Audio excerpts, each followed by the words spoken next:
From the heart of ancient Central Asia emerged a force unlike any other. These were the Kushans, a people with ambition in their hearts and conquest on their minds. Around the 1st century AD, they began their rise.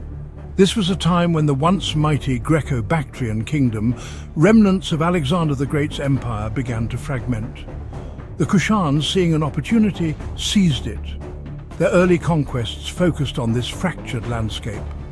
They moved with purpose, absorbing territories and consolidating their power. Their nomadic background had hardened them, made them adaptable and fierce. But they were not merely warriors, they were builders too. As their control grew, so did their reputation. Word of their military prowess spread. This sent ripples of anxiety through the surrounding regions.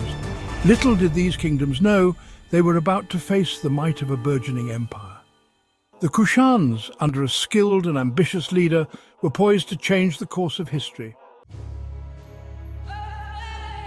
No leader embodies the Kushan spirit of ambition and achievement more than Kanishka the Great. Ascending to the throne in the 1st century AD, he inherited a powerful but not yet dominant kingdom. Kanishka was not content with the status quo. He envisioned an empire that would stretch from the steppes of Central Asia to the fertile plains of India. And so began a series of military campaigns, the likes of which the region had rarely seen. Kanishka's armies marched south, pushing deep into the Indian subcontinent. They faced fierce resistance, particularly from the Indo-Greek kingdoms that had long held sway in the region. But Kanishka was a brilliant strategist, and his armies were relentless. One by one, kingdoms fell before the Kushan might. The rich and ancient city of Taxila, a center of learning and culture, became part of the expanding empire. With each victory, the Kushan Empire grew larger, richer, and more powerful. Kanishka's conquests did more than just redraw the map. They ushered in a new era of prosperity and cultural exchange. The Kushan Empire under his rule had become a bridge between East and West. Kanishka, a mighty conqueror, valued culture and trade. He saw the potential for prosperity and unity. Embracing Buddhism was a significant decision. Its message of peace resonated with Kanishka. He became a great patron of Buddhism. Under his rule, Buddhism flourished.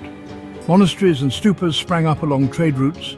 Kanishka's patronage spread Buddhism to China and beyond. The Kushan Empire was crucial in transmitting Buddhist culture. Positioned along the Silk Road, the Kushans controlled key trade routes.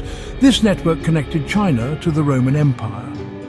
The Kushans were at the heart of this trade network. They ensured safe passage for caravans, bringing immense wealth. This solidified the Kushan Empire's power and influence. The sun sets on the Kushans. Even the mightiest empires, however, are not immune to the passage of time.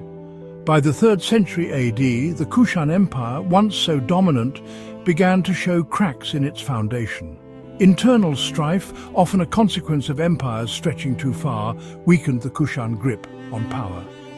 Local rulers, sensing an opportunity, began to assert their independence. Adding to their woes, new threats emerged from beyond the empire's borders.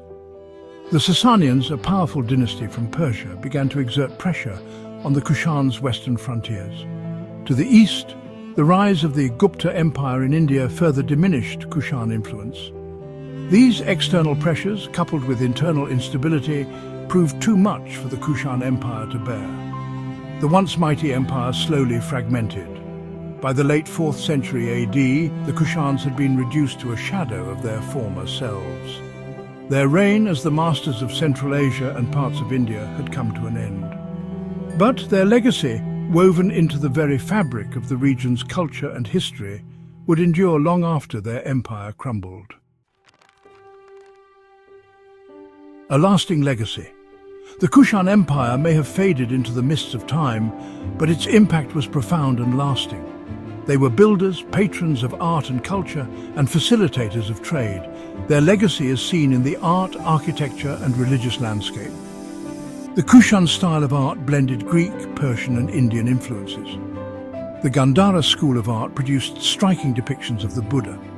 These images shaped the visualization of Buddhism for centuries. The Kushans facilitated the spread of Buddhism along the Silk Road.